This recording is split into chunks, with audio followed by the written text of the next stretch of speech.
Olá pessoal, aqui Luiz Emanuel. Fica até parecendo piada a gente assistir aí um ex-presidiário como Lula criticar o agronegócio brasileiro, né, dizer que é direitista, fascista. O melhor movimento que nós temos é para garantir a nossa economia, um movimento que nasceu com o próprio país, né? A cultura nacional de agronegócio, ela começou com as capitanias hereditárias, com a colonização brasileira. O homem do campo começou a dividir terra para trabalhar desde que o Cabral descobriu o Brasil, né? Desde que Vasco Coutinho foi donatário das terras capixabas, por exemplo. O pequeno produtor rural, o médio produtor rural, que depende e precisa do Estado para garantir a tecnificação da sua lavoura, né? Um secador de café, um despolpador de café, um resfriador de leite, preocupado com a internet, com a comunicação, com a estrada para poder fazer, né, o desenrolar do seu produto agrícola para chegar até os grandes centros, né? A importância que a gente tem da Ceasa nessa relação de interlocução entre o produtor e o grande centro consumidor. Então, assim, e tudo isso é esse pequeno e médio produtor que garante que o grande empreendedor do campo possa ser efetivamente o grande também empregador. Você tem uma indústria fantástica de frutas no Espírito Santo, que está lá no norte do Espírito Santo. Você tem o café, uma commodity fundamental para a cultura nacional e para a cultura capixaba em particular. Me recordo que na década de 60, por exemplo, Colatina, cidade que eu vivi durante 17 anos, chegou a ser o centro do café mundial, né? E depois você teve as lavouras do cacau em Linhares, que depois foram abatidas por pragas que foram colocadas propositalmente por militantes do PDT e do PT. História da política capixaba. É bom que a gente não esqueça disso. Um fungo chamado vassoura de bruxa, foi esse fungo danado que foi incluído nas lavouras do cacau na região norte do estado para deteriorá-las, para acabar com ela. Isso trouxe um grande prejuízo para a cultura.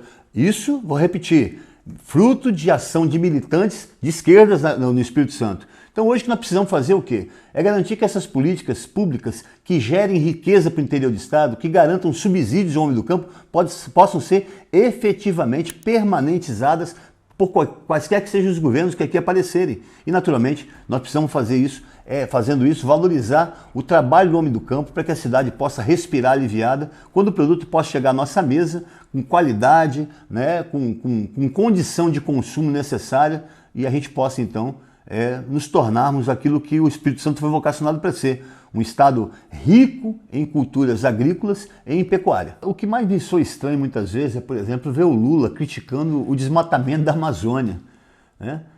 Parece que ele aposta na falta de memória do povo brasileiro. Ele não consegue, talvez, lembrar que nós não esquecemos, por exemplo, que a Marina Silva foi sua ministra de Meio Ambiente e deixou o Ministério do Meio Ambiente do governo do Lula reclamando exatamente pela falta de política para a Amazônia, né?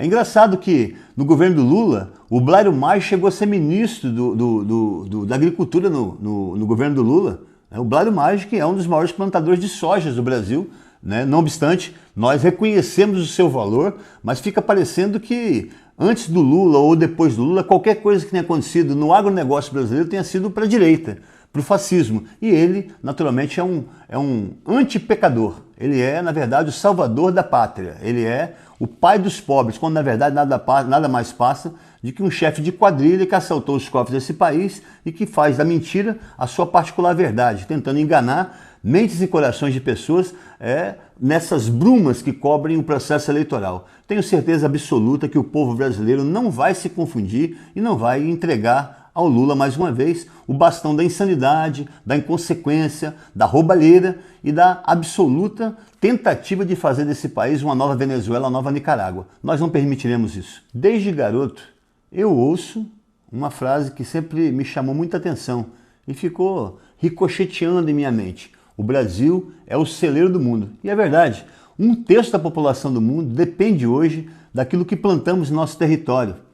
Poderíamos até fazer muito mais, se tivéssemos hoje liberdade para poder agir e naturalmente não ter que ser invocado o tempo inteiro militância política para poder tentar atrapalhar os grandes negócios que o homem do campo produz. O agro é a grande mola propulsora da economia brasileira e precisa ser tratado com o maior respeito.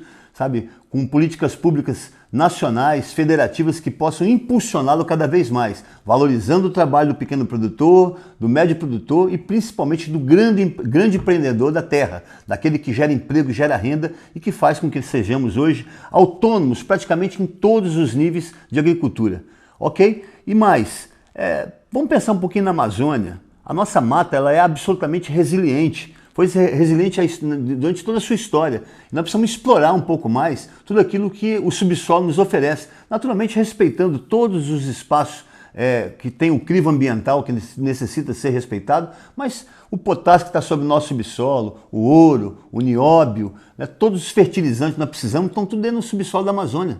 Então, por que a gente não pode explorar isso, fazer com que o país seja autônomo e absolutamente líder no mercado mundial desses produtos que hoje estão sendo seccionados para que nós não sejamos hoje dono do nosso próprio nariz. O que querem, naturalmente, é impedir que o Brasil possa ser o país que ele foi prometido ser ao longo da nossa história.